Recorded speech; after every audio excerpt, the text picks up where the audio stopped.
Right then, Downs members, just going to do a quick video for you. Thought I'd have a chat to you on the way to practice ground, as you do.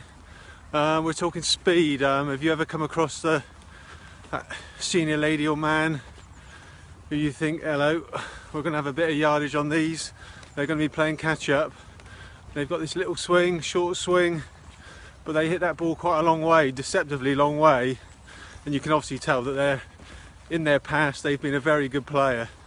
So obviously they've found this way, they've learnt this way, whichever, played from a young age maybe, but they've learned how to create speed, find the back of the ball, even with what now looks like a relatively short swing as age has caught them up. So let's have a little look at speed, how we can create it, maybe become more aware of it.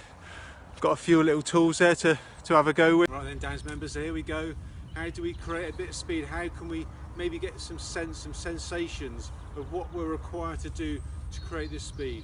So I've got a station set up here, I've got some sticks here, I've got my smash bag, and so I'm going to be hitting this quite hard, and I've got one of my pink shafts here without the head on, so something that I can create a bit of speed with, and I'm going to do 3 separate drills isolating different areas to try and feel how I can generate speed.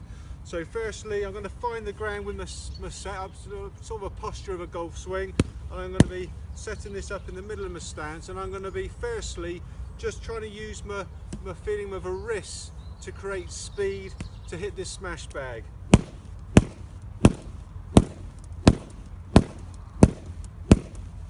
So again, I've been playing for quite a few years, got a feel and a sense for that speed, so even with quite a small motion there I can create speed. Now I'm going to get a slightly more arm swing.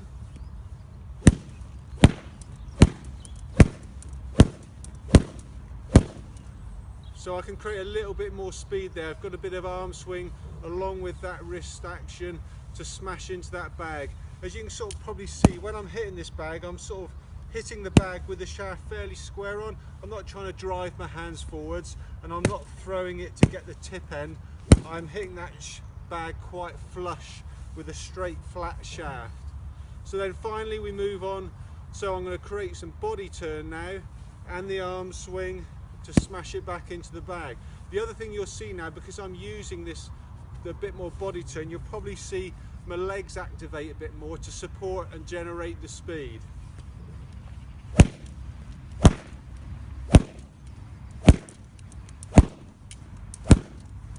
So there we go. So you can sort of see, firstly wrist action, isolate that. I can create quite a lot of speed, incorporate a little bit of arm action.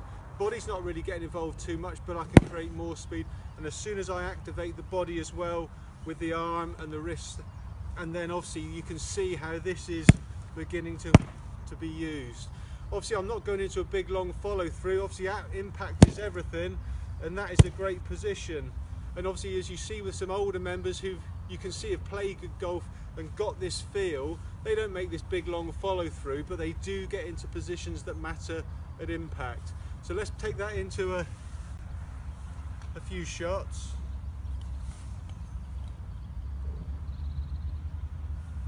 So firstly, I'm just going to incorporate just that one, just the wrist action.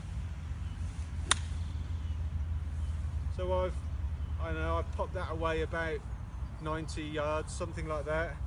So for quite a short swing, not a bad hit.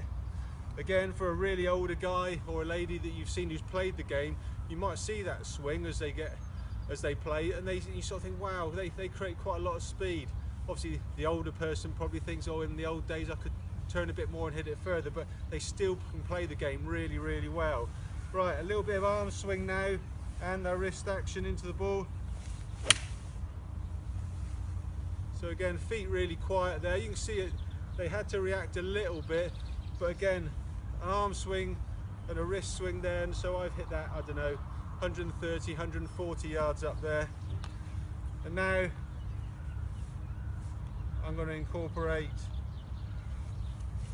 a body turn and the arm swing. I'm not particularly going to follow through, but my legs will work that much more.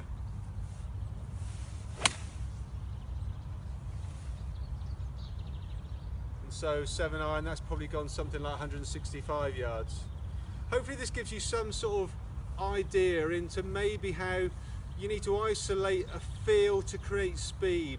Again, I see a lot of people incorporating big body turns, so thinking that can be creating a lot of power, but unless you can isolate that feeling of returning that whipping action back into the ball when it matters, then all this long turning body action counts for nothing, and just is going to cause frustration, it's going to cause tightness, and you're just going to be trying harder and harder. So maybe a good drill to do, like I say, I mean, come into the pro shop, ask me, you can borrow this bag, but just try and isolate how you're going to create speed. The other big thing is when you do this, you can probably see the bit like my chopping the tree down, the actual plane that I naturally instinctively swing on is a pretty good golf one when my target is down at the bottom of the ball here. So have a go at this one. Hopefully it'll give you some feels, some ideas about how to create speed. Any questions, please ask below, because I think this is such an important part of the game. It's something I see a lot where people are just trying to create speed, but they're not sequencing it right, and they haven't got the feel of how they're going to do it. If you can feel that lovely action at the bottom, like I say, you see it with some older seniors who have obviously played well in the time, they've got this lovely little action down the bottom and they still play beautiful golf. Find that action, find that feel, and you're going to enjoy your golf a lot more. Like and subscribe below, keep swinging.